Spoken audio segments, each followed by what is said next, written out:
السلام عليكم ورحمة الله وبركاته. ومركز لي فيديو عصب سود دواذا صاحبة التلوذاك أفكر إن بدن تسبيح سو الله وحو كفر دونا تسبيح دا بدن آويد الباب بدن اي كفر كرن فكر كبدن امر اللي بتسبيح دا كود ذال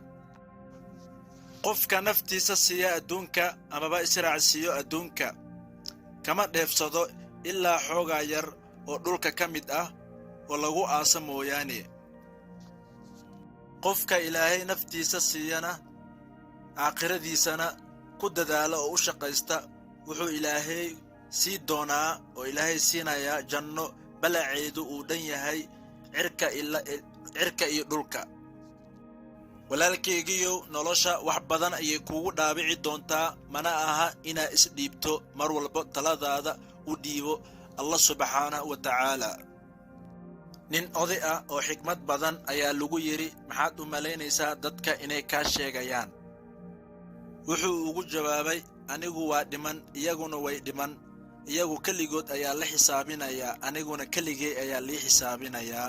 maxaa iga galay qof walba gadaashiga ka hadla waxaad mas'uul ka tahay waxaad oranayso xilna kaama saarna dadka kale waxay ka fahmayaan marka walaalkaygiiyow hadal wanaagsan ku hadal niyadaadana wanaaji ogowna in niyad samidu ay tahay wax fahamka wanaajiya nolosha marnaba ma adka mar walba waa sidaad adiga u go'aamiso ku dhis noloshaada iimaan iyo alla ka cabsi iyo rajo guusha adiga ayaa si fudud u heli doono hadduu alla idmo insha Allah Allah dadka isku si uma abuurin qof walba dabeecadiisa kula dhaqan inaad kaliga noolaatid waxay ka fiican tahay dad noloshooda qiimo lahayn caqabaduhu ma aha calaamad lagu istaaga waa hordhac caqabad kasta iyo ku seejin horumarkaaga hor u soco haddii aadan duuli karin orod